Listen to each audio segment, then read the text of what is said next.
Here's the thing, New York City, it's not a tough place to live. It's just exhausting. That's all it is. This city takes a toll on you. I'm 14. No. It's a real mess. You know? I'm from Queens. Anybody else fall asleep on the train? You think those are homeless people? No. They got a long way to go. Queens isn't known for much, man. They shot a lot of mob movies. It's very diverse. You got 100 different cultures coming together to act slightly Italian. Yeah, I was raised classic Italian Indian. If you're confused, that's fine. So was I. I was a Guido-Indian growing up. A Guindian, if you may. We're talking blowout hair, shades at night, deep dark V's. But I had a hairy chest, so it looked like a regular black tee. Like, I was such a douchebag. I took a Hummer limo to prom. That's the kind of douchebag I was. A Hummer is a universally hated car. How do you make it worse? Stretch it right the fuck out. More Hummer. We popped for the one with the hot tub on the back, too. Oh, I know. It was all highway miles to prom. And that shit was on the back. What were we gonna do? Sit there just sloshing around? We hit a bump, we fall out. Axe body spray littered across the highway. Hair gel just smacking other cars. Like, this is not what my parents came to this country for. They came to this country to chase the American dream, right? Because they heard that in America, the streets are paved. That's it. They want to throw people out of this country that weren't born here, and I think that's absolute horseshit. Like, my buddy was born in Mexico, raised in Queens. That's all he knows. Like, I don't think you should send him back. Like, sure, he speaks Spanish, but with an Italian accent. You're gonna send that guy back? He's gonna be like, ¿Cómo estás, huh? Mexico's gonna be like, what the fuck do you do to our Mexicans? This guy's putting spaghetti sauce on tacos. We don't want him. We get to try so many different things living in America. It's amazing. Like, I just had Ethiopian food, and let me tell you people, that shit's terrible. It's not all winners, I get that, man, but I like to try shit. Like, I had Fiji water, I've never had Fiji food. I don't know what the hell those people eat. Bring a couple of them over, let's find out, right?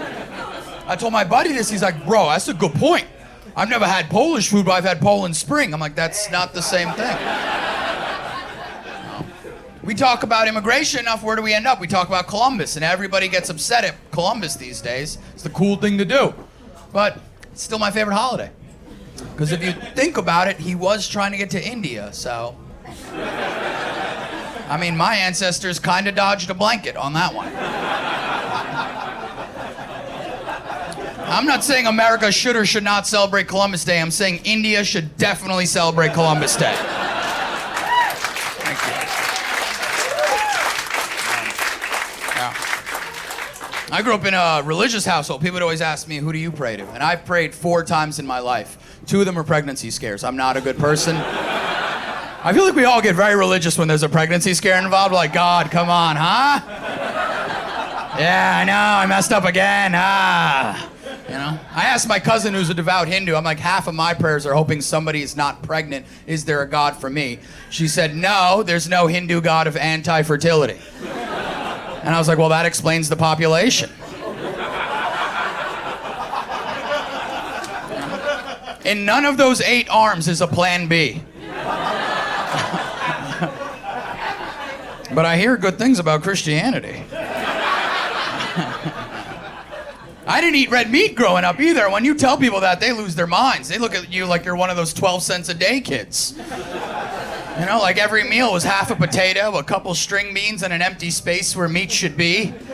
And I'm going, what goes here? Happiness? You know. When I got to college, I had red meat. My buddy was like, we're in college, let's go wild, what do you want to do? And I was like, steak. I hear all the kids have tried it. And I had that first piece of steak, and I was like, oh my God, kill all the cows now, this shit's delicious. I was telling people about steak like I discovered it. I was like, filet mignon for everyone. Yeah, ribby eye, who wants a ribby eye? Anybody want to bone? I want to bone all night long. It got me wondering, you ever think that the cows in America talk about India? They get to roam free in India. You think that the cows talk about They talk about India on the low, late at night, little secret meeting, you know, middle of the field. They're like, psst, I know a place where the streets are not paved. When people say they love America, right? Like, we all seem to like America enough until we get a letter for jury duty. Right? Then it's like, oh, come on. You believe this? We say wild shit too. We're like, me? How'd they find me? What do you mean, how'd they find you? How off the grid do you think you are? You know, we're like, I'm a good person. Yeah, that's why they picked you. We show all our friends and family, like, you believe this? You believe this? And then eventually, somebody in our circle, a family member, friend, they go, listen, you want to get out of jury duty? This is what you tell them. Tell them you're a racist. It's the only time we're willing to tell a room full of strangers, lawyers, and a judge, Your Honor, I'm a piece of shit. I just want to make that clear. We act like it's an actual draft. You're like, oh my God. Yeah, you hear what happened to Emily's son? Jury duty. So young. Just go. It's not a big deal. It's such a small ask. If there's an actual draft, I'm not doing that shit. I'm out of here. All right, I'm not writing MS-13 on my forehead. Send me to Mexico. God bless all that serve, all right? I'm just gonna be down there pretending like I'm a lost college kid. You know, show up at the border, just rubbing my forehead, going, spring break was crazy. Let me back in. Like, that reason for getting out of jury duty wouldn't even work for an actual draft. You can't go up there and be like, hey, I'm a racist. They're like, yeah, we were hoping so. Here's a gun, get out there.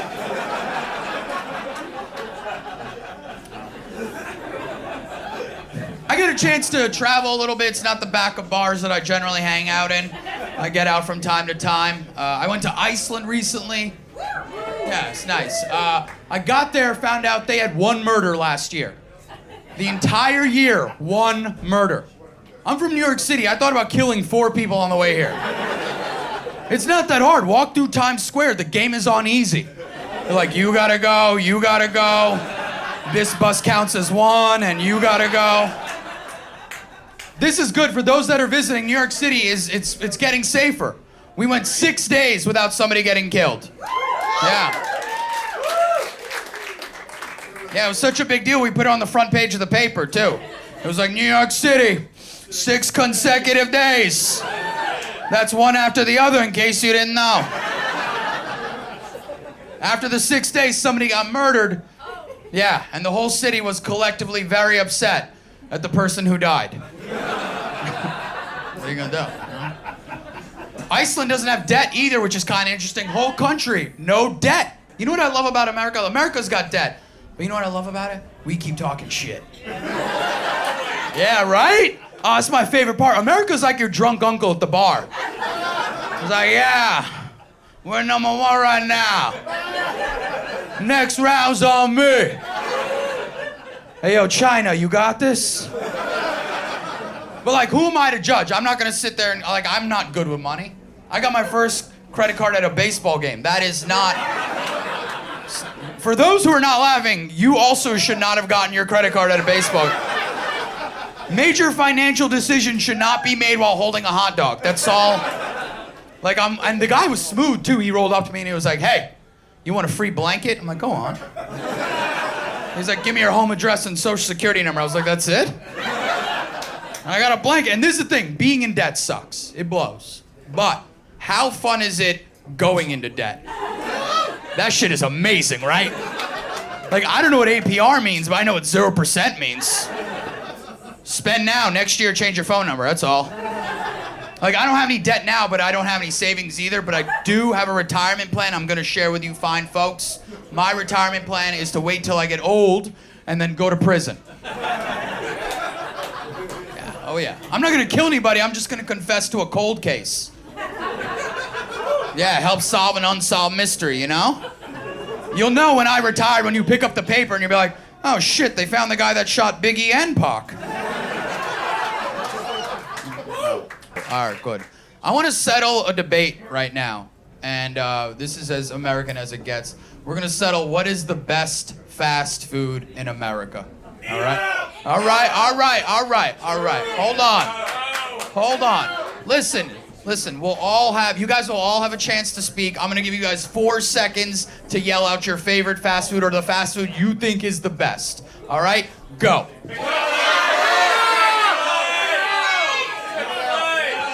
All right. Okay. All right. Some of you guys can't count to 4. But that's fine. I'm gonna assess. I'm only gonna take a few of some of the answers that were thrown out here, and I'm gonna, address them. I did hear one person yell McDonald's, and I'm really sorry about your childhood. If that was the brightest point in your life was McDonald's, God knows what the upbringing was like. I'm happy you're here though. You can smile now, it seems, which is great. Somebody said Chick-fil-A. That's a good one. Don't get me wrong, but closed on Sunday. Get the hell out of here. What, they only serve one? Nope, not in my book, all right? Somebody yelled Taco Bell, too. If you're drunk, right. Okay, that's fair. Taco Bell if you're drunk, sure. But the fact that food looks like it should give you diarrhea and does not, that in itself means out of the running, okay? In-N-Out couldn't even make it over to the East Coast. What does that say about them? Yeah, right, very selective, or they can't cut it New York style, all right? Yeah. I'm gonna tell you right now, the best fast food in America is Boston Market. Okay, all right. A couple people are on my side. Most of you guys are fighting me. Allow me to defend myself, all right? I think I should be allowed to do that. Listen, there's several chicken spots, multiple burger joints, all right? Tons of taco places.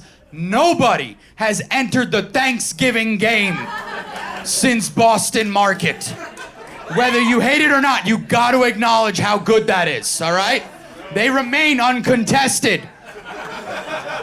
Now let's talk about why. 3 reasons. I'm gonna back it up. Don't you think I won't, Professor? I'm gonna back it up. Listen, first one's a 2-parter. 2 things Boston Market doesn't mess with. 1, turkeys. Get that trash out of here. It's the worst part of every Thanksgiving Day meal. You only take it out of obligation. It's trash meat. They do chickens. Get a bunch in it, cram it in the rotisserie, get to turning. And the second thing Boston Market doesn't care about, your family. Come celebrate whenever. And let's talk about what's there to celebrate, the sides, which you get. Right? Right, you get 2 of, not just fries like you're some sort of animal. And let's talk about those sides. The sweet potato casserole, 3 different kinds of sugar, all right? First one, molasses, what's that? They boiled it once, said screw it, we'll boil it again. I don't know why. The second sugar, brown sugar streusel, I had to Google that. No results found. They're inventing sugar for you. And the third one, marshmallows. They go in, teeth come out. And the second side, the cream spinach. Yeah, see how a few more remember. Right? How they manage to rob the nutritional value out of spinach. I'll never know. Is it Haagen-Dazs ice cream and spinach? Most likely. Most likely it is. And the third side, the mac and cheese.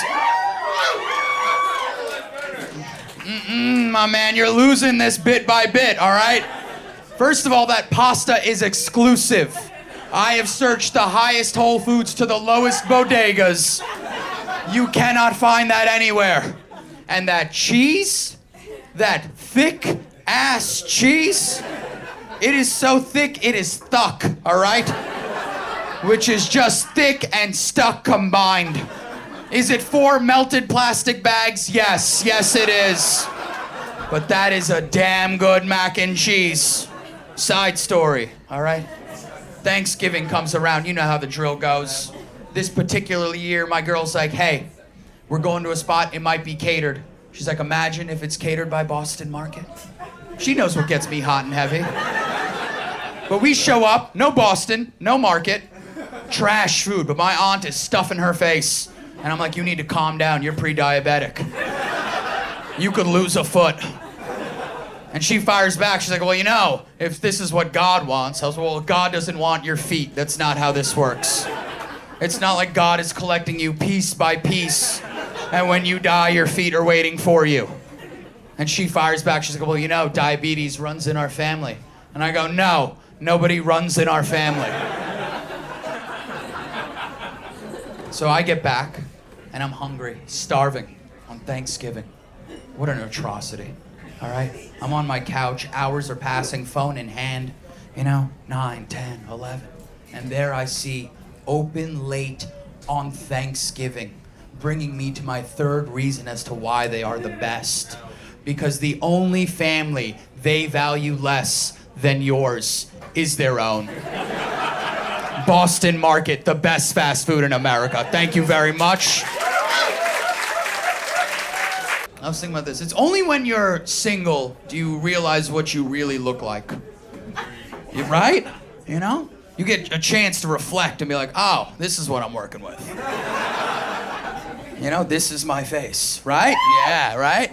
Yeah, like when I was single, I was looking at myself in the mirror, I was like, oh, these dark circles under my eyes? The smoky eye look? Jealous, ladies? You should be. I woke up like this. Women get told all the time. I was on the train, and this woman's just sitting there. This dude pops up, licking his lips, going, hey, yo, ma, your face is mad symmetrical. And that's it. That's all he said. He just got up and left the train. Essentially, all he said was, hey, yo, ma, half your face looks like the other half of your face. And I'm like, that's most faces. He essentially just said, you have a general face. And I asked her, I was like, what did you think about that? She's like, I didn't want to be bothered. I'm like, I understand that, but men don't get that. We don't, nobody comes up to us. It'd be nice, right? From time to time, it'd be cool. Lady pops up out of nowhere, licking her lips like, hey, yo, papi. Your eyes are so smoky, you're like a raccoon, you're beautiful. I'm like, oh my God. Oh my God. Your place or mine? How do you want to? I don't know, I think online dating is more practical. I don't know if it's necessarily better. It's definitely more practical, because how are we meeting people before? You had to go out and meet people at night, when crime is the highest. In the darkness, by candlelight, while drinking. You wouldn't make any other decisions that way. You know that? Like, you wouldn't buy a house that way. Like, if somebody handed you a lantern and be like, yeah, go check it out. They're just walking, they're like, all right, I guess I could spend the rest of my life here. Could we get some lights? I get you some shots. You want some shots? Not really. Like all of it, certain things I'm done with, like the bra, I'm done, ladies. Take off your own bra, I'm not doing it anymore. Yeah, I know how to take off a bra, I'm just done. It's garbage technology, I'm not dealing with it anymore. Yeah, hooks, we're still dealing with metal hooks. Their breasts, they're not rabid dogs. Why are we muzzling them? I'm just, right, can't we do anything else? Bras are like busted vending machines. I got my face jammed up against your chest. I'm reaching around back. I'm just trying to get my snack. That's all I want. We can't do anything, like maybe a silent Velcro. I don't know, I'm spitballing, all right? But let me just give you like some perspective. I can unlock my phone by looking at it. We can't put that on a cup or something? Right, you know what I mean? Like, ladies, how nice would it be? You get home, long day, you look in the mirror, facial recognition, pow, that shit opens up. Don't you deserve that? One time I'm hooking up with this girl, I finally get her bra. She's like, I want to take off your belt. I'm like, yeah, go for it. She's fumbling. She's like, I don't know how this works. I'm like, what do you mean you don't know how this works? All right, she's like, you do it. I undo the belt. She's like, I'll take it from here. I'm like, what's left to take? Never again, because she took the belt and she just pulled the whole thing out, like Indiana Jones all of a sudden. If you're gonna pull out the belt, you better hit me with it, all right? Choke me out. Let me know I'm alive. She just set it on the ground like we're supposed to watch it go somewhere. I'm like, what? And this is the thing, women, you do take longer to get ready, but it doesn't help because men get dressed and undressed lazier, all right? No article of clothing ever makes it in the hamper. Close. But, you know, we just find it on the weekends like a fine wine, like, hints of Old Spice, this will do. You know, like that's what we do. It's just ridiculous. And we all know. I mean, how many guys wear 7 pants in a week? Exactly. Because every guy knows this will be tomorrow's pants. And the next day, and the next day. Everything about relationships is just very odd to me, you know? Very odd. Like, in the beginning, it's great, right? Drinks, dinner, sex. Like, this is fantastic. A few years in, you're married now. Drink, sure. Dinner, gotta eat. Sex? Slow down. All of a sudden, excuses start popping up. Like, I'm full. You've never been full before. And ever have full sex? Shit is the worst, right? Just laying there like, Stop shaking me. Why do we do this after Taco Tuesday? You're hurting the food, baby. I'm like, this? This is what we're dealing with? All of it. Like, I read that if you live with somebody, you live longer. What kind of life is that? Ever seen a couple that's been together for a long time? The way they look at each other, like, still here, huh? Food gets saltier. Husband can't figure out why. Most men die of high cholesterol and heart attacks. Wife's just standing there going, I don't know what happened. You know, they say don't go to bed angry so you don't wake up angry. That's what they tell you. Don't go to bed angry so you don't wake up angry. The angry one never goes to bed. They just sit there staring at you in the night, going, how do I get rid of this piece of shit? And if you snore, she's got all night to consider the possibilities. Right? And ever seen a couple that's been together for a long time? They look rough. Right? Oh my God. Yeah, whew. They look like two potatoes microwaved on high. She's got the short hair, he's got the tits. You can't tell who's who anymore.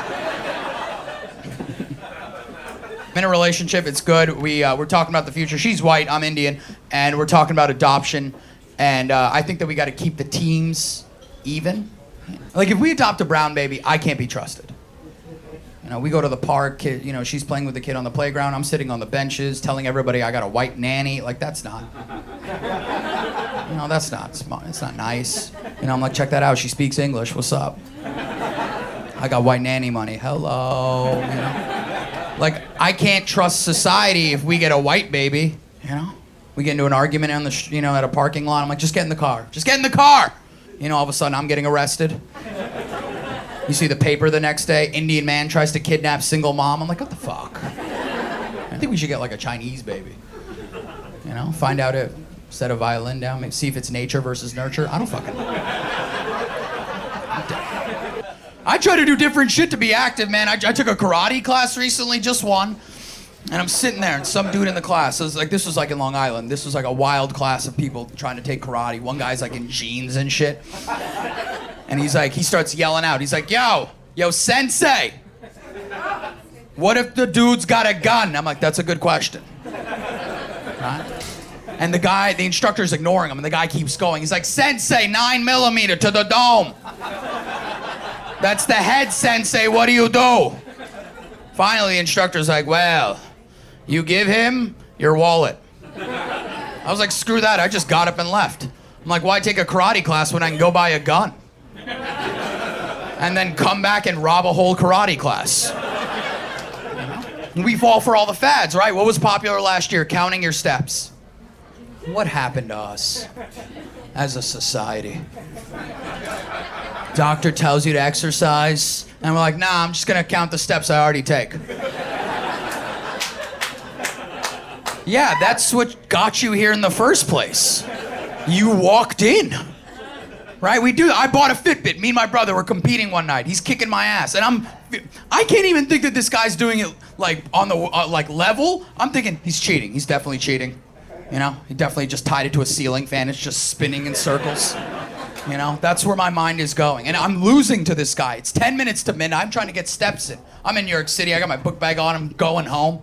I'm on the train platform, and I'm trying to get these steps in. I'm like, oh shit, and I'm pacing back and forth. I'm like, oh fuck. I gotta get these steps in. And I realized something. You can't wear a book bag on a train platform in New York City with this skin color while counting down into your watch without people getting real nervous. Some lady was ducking behind a bench like, not again. She got real mad when I threw my bag at her. Fuck that. I realized something, man. If you're brown and living in New York City, you got to be aware. You got to be acute of these things, all right? Like, if you're brown and well-shaven, people are like, ooh, maybe he's Latin, you know? Carne asada, pantalones. Got to, you know? But if you're brown with a beard, it's, sir, please step to the side, put your bag on the table, spread your legs. I'm like, I don't even have a bag. I threw it at this lady downstairs. You know? And that's the thing, because terrorism still exists, right? We're still figuring this shit out, and it's frustrating. It's like annoying as hell. I gotta shave every 3 days because terrorism is still around.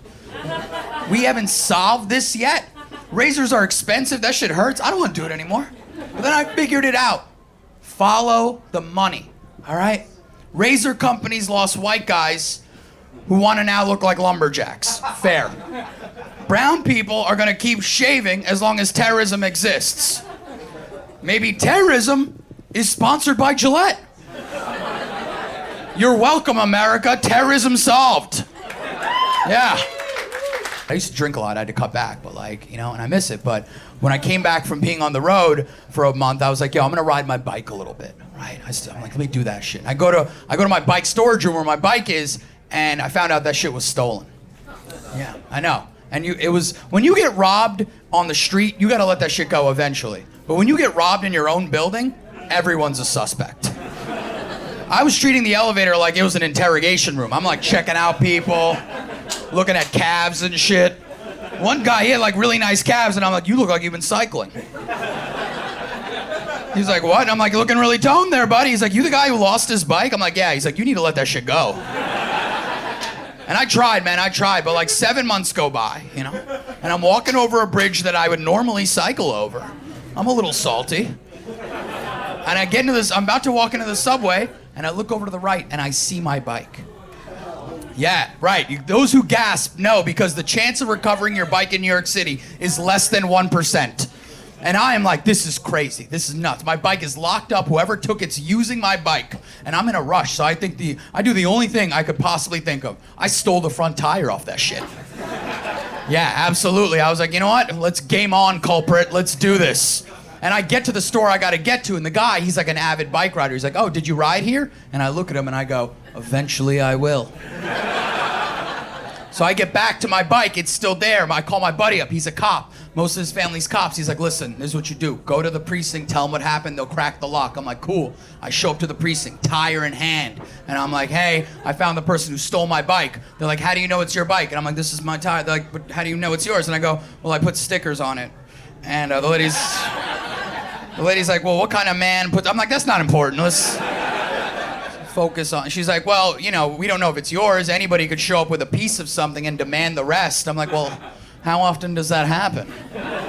Like, if that's the case, if I just take a side view mirror, can I get the rest of the car? So now we're arguing. She throws me out of the precinct. And she goes, put the tire back before you go home. And I'm like, what? She's like, yeah, in case we found, and somebody complains about losing a tire, we know who stole it, it's you. And now I'm at a crossroads, like, do I put this tire back? What do I do? And then I realized something. Yo, screw this. I will steal back this bike piece by piece if I have to. On everything, I swear. So I go home, I'm like, screw this. Let me call some new cops, see what happens. I get home, 2 new cops show up. They go, how do you know it's your bike? And I'm like, I put stickers on it. And they're like, well, only a guy who puts stickers on his bike would have to admit it if it was really his bike. And I'm like, that's fair. They're like, we'll crack this lock. I go, sure. But then I gotta leave because I'm in a rush. I gotta get to some shows. They like, you're taking a big risk here because your bike may not be there tomorrow. And I'm like, I understand that.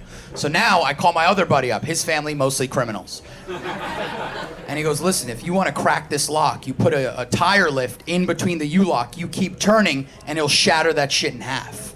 Yeah, right? You thought this was just a comedy show? No, it's a TED Talk on bike theft. So the next day rolls around, right? Wake up, I go there, my bike is still there. And I'm like, this is great, all right? I got the paperwork from the cops, I got the tire lift in the other hand. I'm like, what do I do? Do I do this shit legally or illegally, right? And I'm at a crossroads, man, I'm upset. I'm like, I can't believe I gotta sit back and actually consider stealing my own bike. And I'm looking at this lock, I'm like, this is horseshit. It looks familiar, even so much to a point where I pull out my keys, put it in the lock, turn it, and it opens. Turns out 8 months ago, I drunkenly parked my bike there and forgot about it the whole time.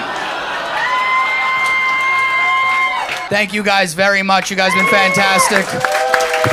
Really appreciate it. Thank you guys for letting me do my thing.